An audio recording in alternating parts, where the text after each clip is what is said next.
Alright guys, so here's the shot for today. Doing a macro shot today, and we're using these diopters I got off Amazon. I don't know, like these cheap Vivitar ones. Oh, let me fix my exposure. These cheap Vivitar ones.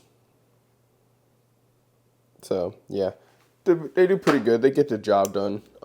There is a lot of character though in these lenses. So if you look at the edges, I mean, we'll shoot on an anamorphic lens. These characters or these flaws are like scaled up more.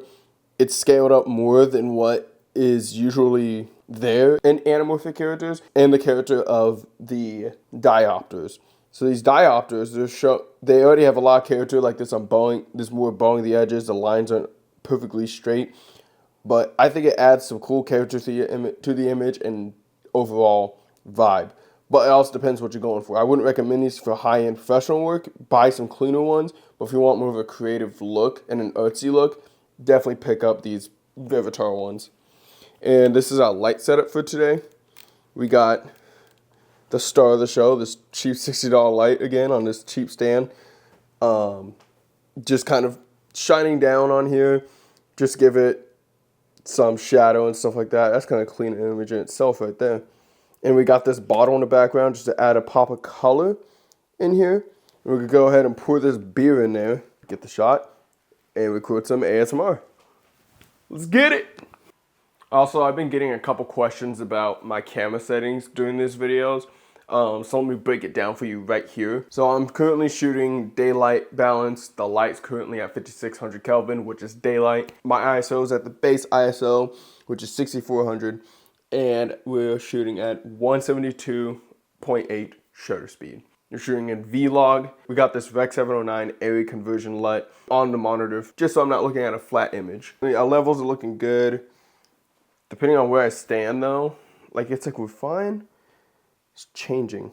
I like to try to be at +0 or just 0 on all my shots. It makes color grading so much easier. We're shooting at T2.8. And yeah, honestly, we can even stop that down some if we want to, but I like the look of the T2.8 here. Just a little harder to get the focus. So now, let's film this and get some ASMR. This will be a little sound design for the video.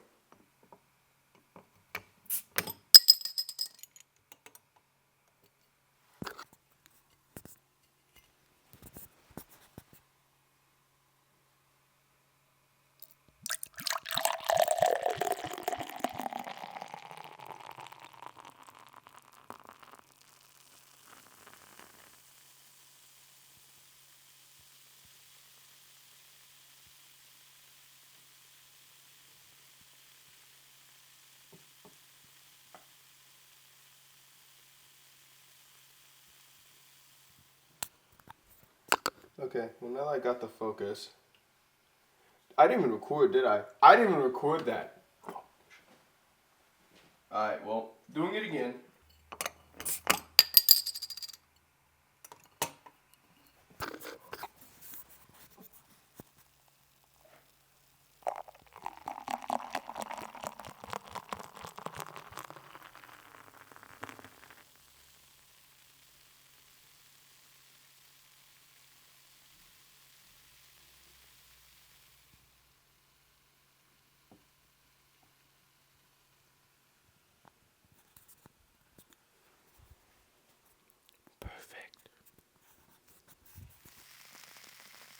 Drop some mic in the beer. Oh god, I'd be mad if I did that. Yeah, that's how I did that. I got a couple people requesting for like how I color grade this.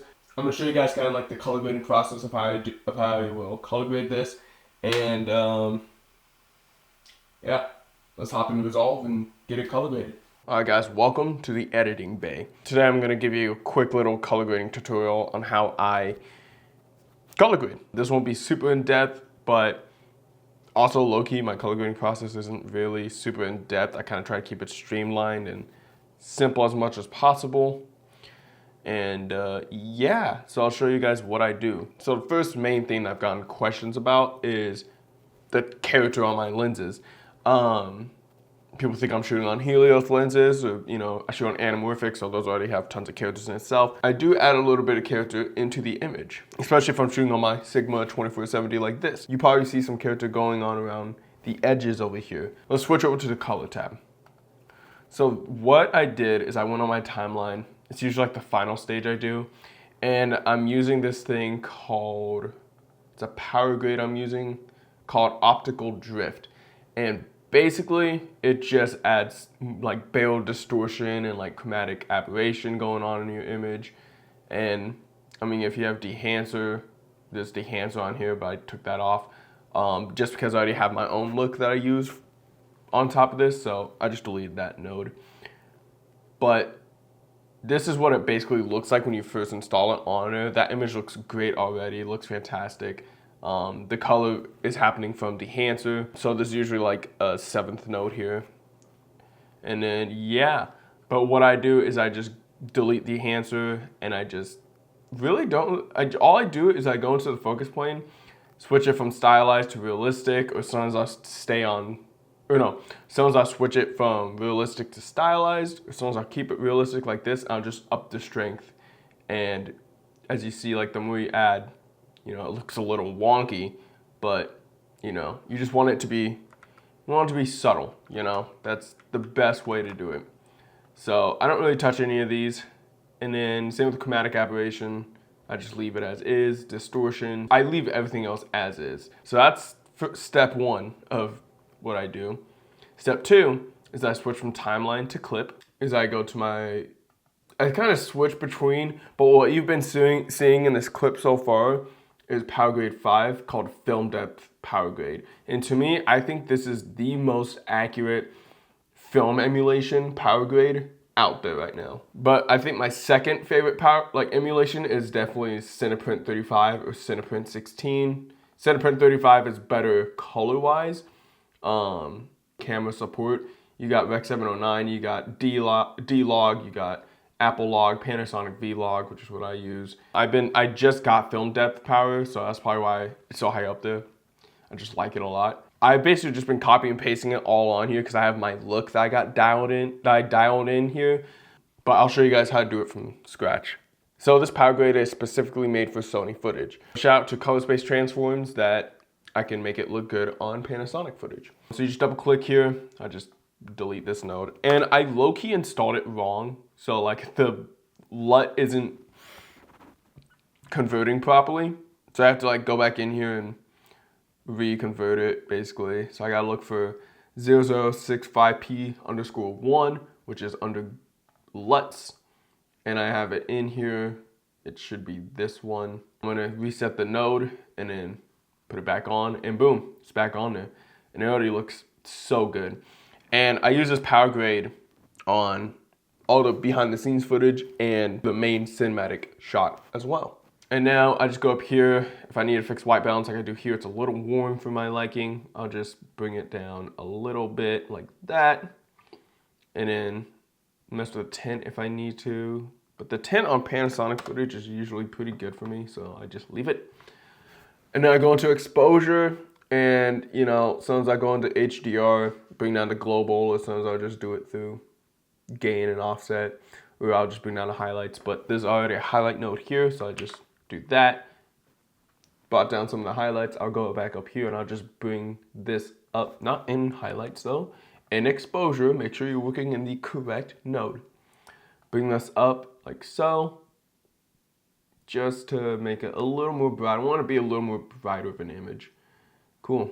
I'm gonna go into contrast node, add some contrast. I like to work in the log folder just to make sure I'm only correcting that and not destroying the overall footage, or not destroying, but messing with the overall footage. So I only want to touch contrast. You know what? I'm actually going to add contrast in a different way.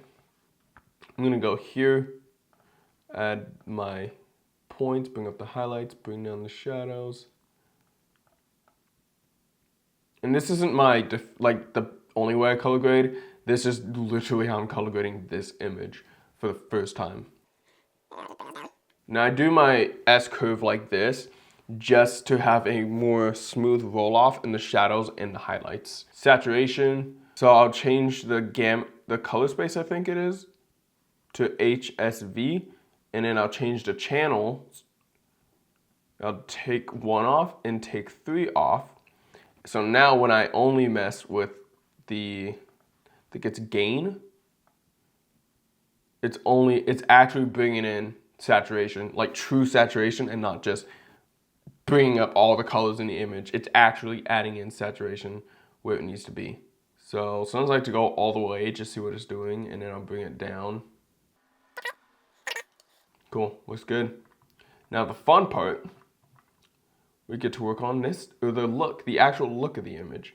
So this is at Kodak 23-83-65. The default one is this LUT, 23-83-55. But I do like this one, but I do like a warmer look. But I think for this, I might go with a Fuji.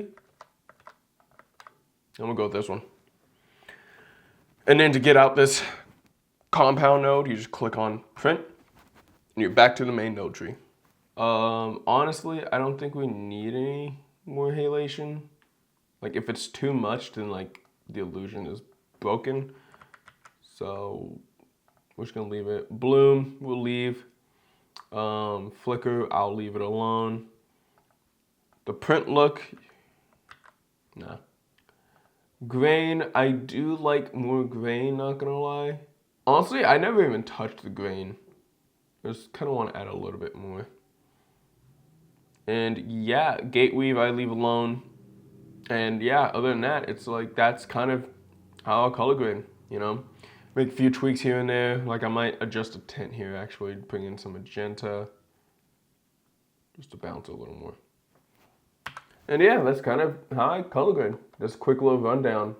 I mean, I know it's not the most exciting clip to color grade. I wish I had a better one. Hope you guys enjoyed this video. Here is the final shot at the end. All sound designed and everything. Enjoy.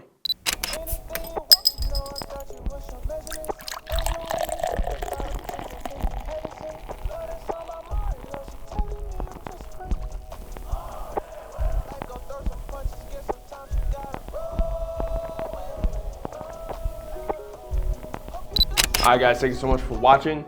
If you guys have any further questions, feel free to leave them down in the comments below, or follow me on Instagram and hit me up there and send me a DM. I'm pretty good at replying. I'm more active there anyway, so that's all I got for you guys today. I'll see you guys tomorrow for day number 7. That's crazy, we're actually almost done with this. There's a few days left till the final shot. Peace out.